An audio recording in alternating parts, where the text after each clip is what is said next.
March 2024. Caitlin Clark is still at Iowa. She is in the middle of one of the most watched March Madness runs women's basketball has ever produced. The TV numbers are historic. The cultural conversation around her is unlike anything the women's game has generated in decades. Casual sports fans who had never once tuned into a women's college basketball game are setting alarms for her games. Sponsors are circling. Media coverage that the WNBA had spent years trying to generate for its own stars is being handed to a college junior almost by default. She has not signed anything professionally. She has not stepped into a WNBA gym. She is still technically a college student.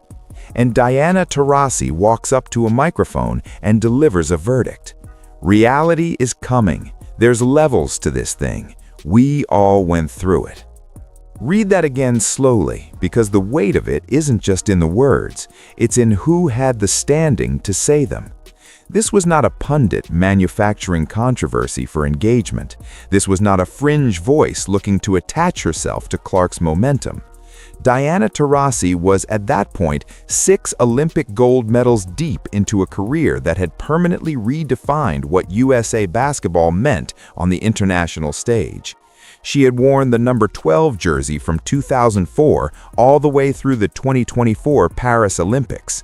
Multiple World Cup championships, the most decorated international player the sport had ever produced. When Taurasi spoke about who belonged in professional basketball and who needed to earn that right, the league didn't push back. It listened, it took notes, it adjusted its behavior accordingly. So when she told the world that Caitlin Clark's reckoning was on its way, the WNBA heard it less as an opinion and more as an instruction. The effect inside the league was almost immediate. Veterans who had been watching Clark's college ascent with their own quiet concerns suddenly had cover to be vocal. The "she's not ready" narrative spread faster than any PR team could contain. Hard fouls started being justified as part of the professional learning curve. Officials were slow to establish protective calling patterns, and all of it had plausible deniability wrapped around it because the most credible voice in the sport had already set the tone. But what was coming next made Taurasi's quote look like a warm-up act. If Taurasi's quote was the first brick, what came next was the entire foundation. Geno Auriemma, the architect of the most dominant dynasty women's college basketball has ever produced. 11 national championships at UConn. More decorated coaching credentials in the women's game than arguably any figure in the sport's history. And Taurasi's own college coach. He went public. He said Clark talked a lot and that she deserved everything she got on the court because she gave as good as she got. He questioned whether her skills were built for the physicality of the professional game. He suggested she wasn't quick enough to avoid the physical punishment that WNBA defenders were going to bring. He framed her talent as undeniable but future tense, something that would eventually develop once she landed in a better situation and accumulated real professional experience. Think carefully about the structure of what just happened. The most decorated player and the most decorated coach in the history of USA Basketball's program had both, independently and publicly, placed a ceiling on Caitlin Clark before she ever showed up for preseason. That is not two people arriving at similar conclusions through separate analysis. That is a wall being constructed by the people who had the most concrete, the most steel, the most credibility in the sport to build it with. And here is where it gets layered, because this part requires some honesty that most coverage of this story completely skips over. Taurasi probably meant every single word she said. That matters. She had spent over 2 decades at the top of the professional game, watching hyped college prospects arrive in the WNBA with astronomical expectations attached, and then quietly fade within a few seasons. From her vantage point, that pattern wasn't an occasional outcome, it was the rule. The sport had seen it play out so many times that skepticism about any college star, regardless of how dominant she looked in the amateur game, was not cynicism, it was experience. She said later that she didn't think she said anything factually incorrect. And in her framing, that's fair. She was offering a warning, not a takedown. She was delivering what she genuinely believed was tough love, the kind of honesty she would have wanted someone to hand her before her first professional season. The kind of message that, if Clark was as good as advertised, she would eventually prove wrong through her play and grow stronger for hearing. But what Taurasi intended and what she created are two entirely different things. What landed in the broader culture wasn't a mentor's challenge. What landed was permission. Permission for every player in the league to treat Clark's early struggles not as the standard adjustment curve any rookie navigates, but as confirmation of everything the establishment had been quietly whispering. Hard fouls became culture. Rough treatment in practice was framed as toughening her up. And every time Clark had a difficult night in her early weeks, those voices got louder. The doubt machine was fully operational before she ever laced up for a regular season game. To understand why the reaction to Clark was as intense as it was, you have to understand what she represented to the existing order of the league. The WNBA has a code. It is unwritten, but it is real and it is enforced. Not through any formal rule, but through culture and collective pressure. Rookies earn their standing slowly. You prove yourself across multiple seasons. You defer to veterans. You collect your credibility in installments. You do not arrive and immediately occupy space that players who have spent years building their careers have not yet been fully recognized for. That is how the league has always worked, and for most of its history, that system held. Caitlin Clark did not arrive slowly. She arrived with more college scoring records than anyone the league had ever processed. She arrived with sponsorship deals in place before she played a professional minute that eclipsed what most WNBA veterans accumulate across entire careers. She arrived with TV ratings from her college run that had rivaled the men's game during March Madness. She had single-handedly dragged women's college basketball into a cultural conversation it had never previously occupied at that scale. And none of that threatened just individual players. It threatened the entire architecture of how status and recognition had been distributed in the sport for decades. The veterans who had spent years doing the quiet, unglamorous work of building the league's legitimacy, playing overseas in the off-season to make ends meet, grinding through contracts that bore no resemblance to what male counterparts earned, earning their credibility one season at a time, were now watching a rookie walk in with a cultural footprint larger than anyone the league had produced. That is not a small thing to process. And it explains why Taurasi's comment didn't just land hard, it resonated structurally through the entire league, because it gave voice to something that had been building beneath the surface for a long time.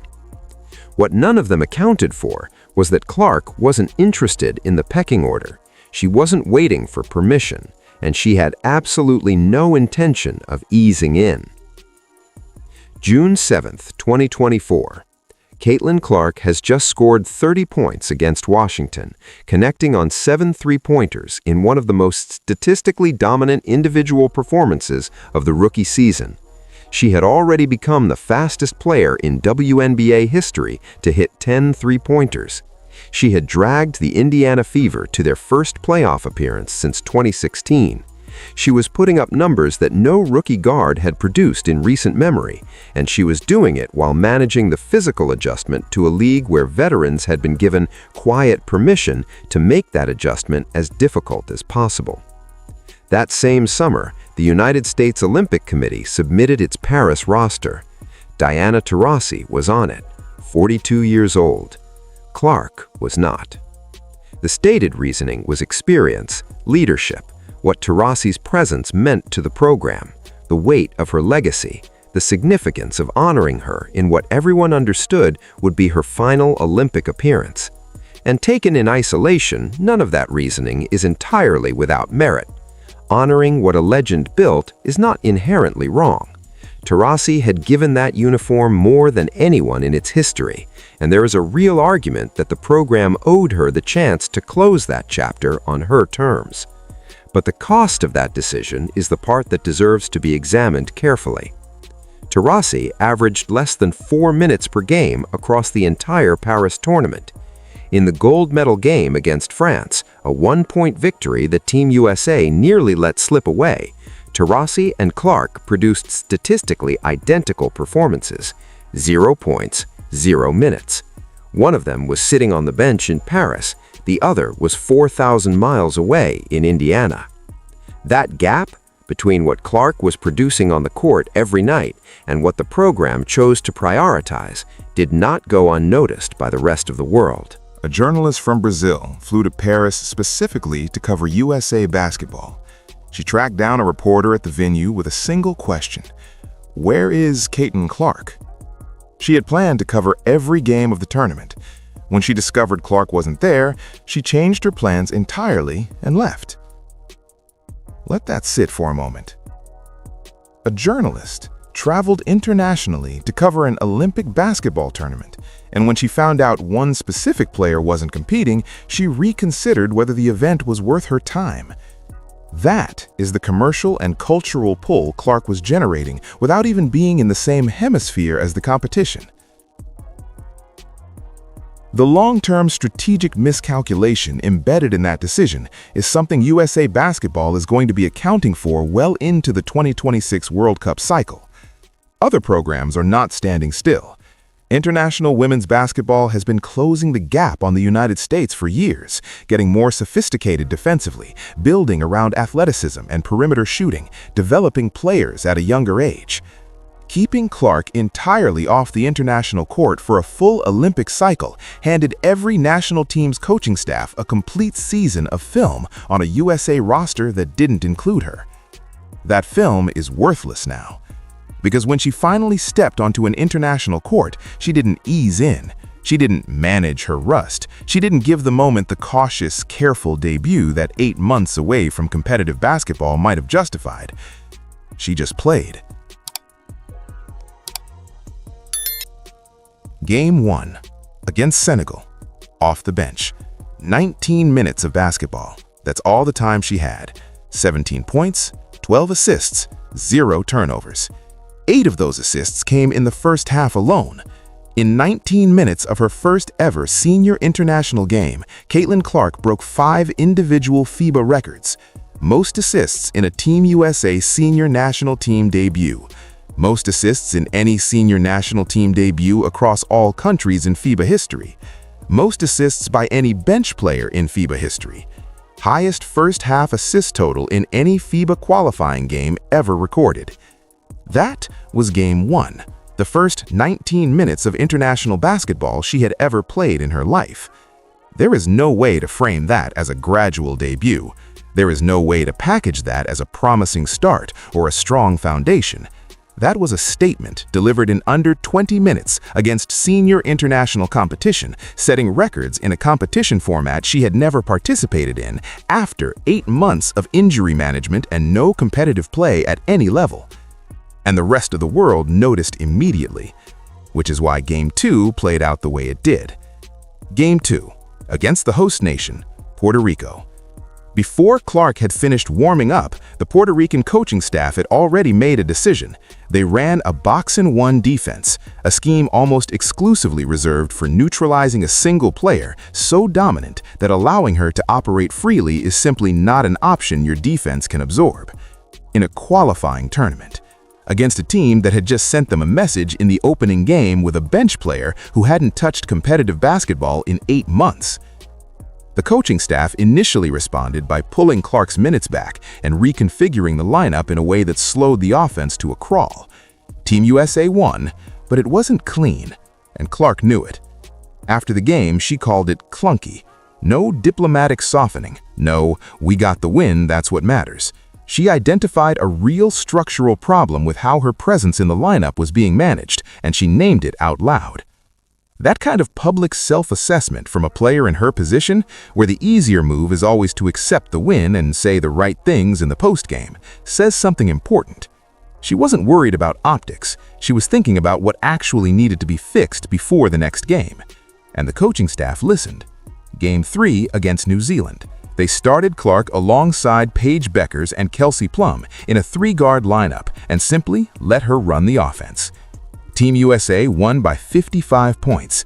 Clark led the team in minutes played, 14 points and 6 assists, and her plus-minus across those minutes showed precisely, in data that doesn't lie, how differently that offense operates when she is the one initiating rather than being managed around. Game 4 against Italy, 34-point win.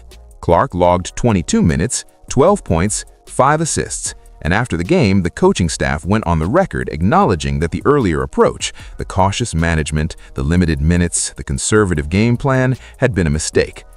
That is not a commentator's opinion. That is an on-record admission from the people running the program that they had been wrong about how to use her, and that the results from Games 3 and 4 had made that impossible to ignore. The pivot had happened, and it changed everything about what the rest of the tournament was going to look like. Game 5 against Spain was the closest test of the tournament. Clark started, 22 minutes, 7 points, and 7 assists, and Team USA closed it out without a loss across the entire competition. Then came the final accounting. Across all 5 games, Clark led the entire tournament field in plus-minus and efficiency, not just her team. The entire field across all competing countries. She led Team USA in minutes, points, assists, free throws made and attempted, and 2-point field goal percentage. She was named Tournament MVP, the youngest player to receive that recognition in FIBA qualifying tournament history. She is 24 years old. Now consider what that looks like from Diana Taurasi's seat. This is the player she warned publicly before her first professional game, the player whose readiness she questioned on camera, the player whose physicality she suggested needed to be tested before anyone could take the hype seriously. During the 2024 WNBA season alone, Clark had swept Taurasi 4 separate times across their direct matchups. And by the time Puerto Rico concluded, Clark was wearing Taurasi's number 12 on the international stage, rewriting Taurasi's records in the exact discipline Taurasi had defined, and receiving the same MVP recognition that Taurasi's own international career had been built around. The numbers didn't just answer the original doubt, they systematically demolished every specific version of it. Couldn't handle the physicality? She led the tournament in minutes. Not ready for international competition? She broke 14 FIBA world records in 7 days. Too inexperienced for a senior national team stage? She became the youngest MVP in the history of the qualifying tournament format. There was nothing left to stand behind. When Taurasi got asked about it, she gave no deflection. No, she had a great tournament, but let's see how she handles a full World Cup cycle. No careful hedging about what the future might hold. She told Sports Illustrated directly that she couldn't think of anyone better to take the number 12 jersey and build something extraordinary with it. She said Clark was going to put gold medals on it. And then, on the show she co-hosts with Sue Bird, when Clark came on as a guest, Taurasi did something that required a level of self-awareness that is genuinely rare in sports. She took her own most famous quote and turned it on herself. Reality came to her. 4 words, the same number she used in March 2024, but this time they meant something entirely different. This time they weren't directed at Clark, they were directed at Taurasi herself. And everyone in that room understood exactly what she was acknowledging without ever using the words, "I was wrong." That is as close as a player of Taurasi's generation and stature gets to a full public retraction. And it landed the way it did precisely because of who delivered it and what it cost her to say it with cameras running. Now, there's a layer to this story that almost nobody is covering, and it centers on the number 12 itself. Sue Bird, Taurasi's longtime co-host and widely considered one of the most strategically perceptive figures the program has ever produced, has been described by people in her orbit as considerably more calculated in her thinking than she presents publicly. Whether the decision to assign Clark the number 12 was purely administrative or something more deliberately constructed is not confirmed, but the symbolism operates identically either way. The previous era, the era defined by Taurasi's number 12, formally and visibly handing that identity to what comes next, not just through retirement, not just through a ceremony or a tribute video, through the living, breathing, record-breaking player now wearing that number on the international stage that Taurasi built her legacy on. That is a torch being passed, and whether it was engineered or simply allowed to happen, the result is the same. Here is the entire arc laid out plainly, because it deserves to be said without editorializing.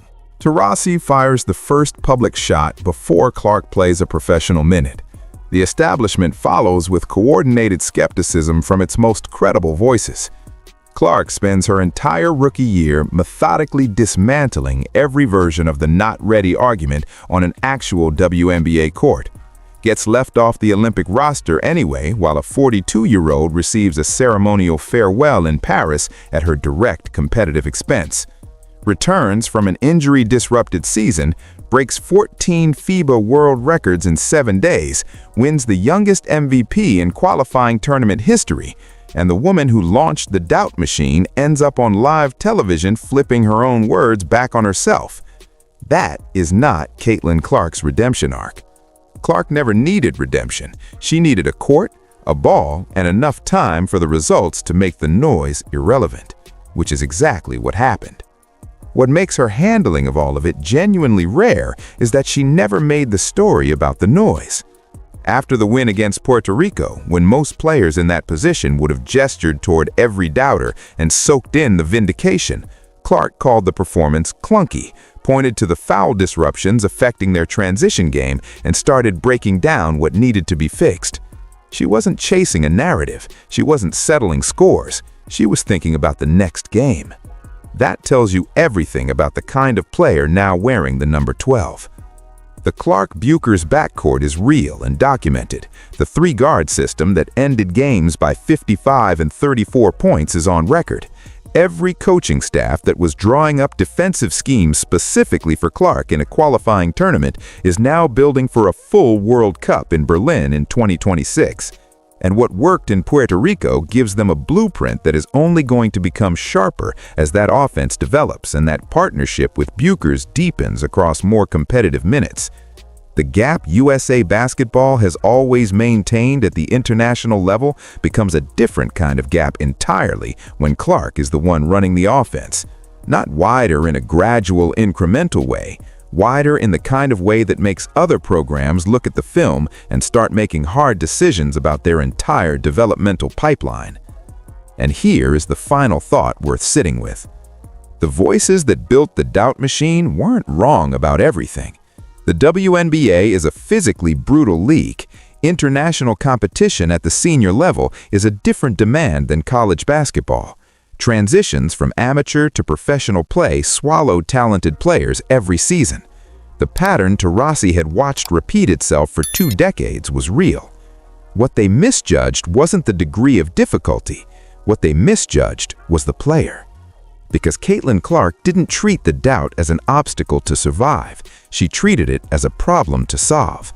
And when you watch how systematically, how specifically, how completely she answered every single version of that doubt, on the court, in the stats, in the record books, and eventually on the face of the person who started it all, the only reasonable conclusion is that the reckoning was never really for Clark. It was always coming for everyone else. And it's only just getting started. If this breakdown gave you something the highlights don't, subscribe and hit the notification bell. The 2026 World Cup in Berlin is the next chapter, and we'll be breaking down every layer of it the same way we did this one. We'll see you there.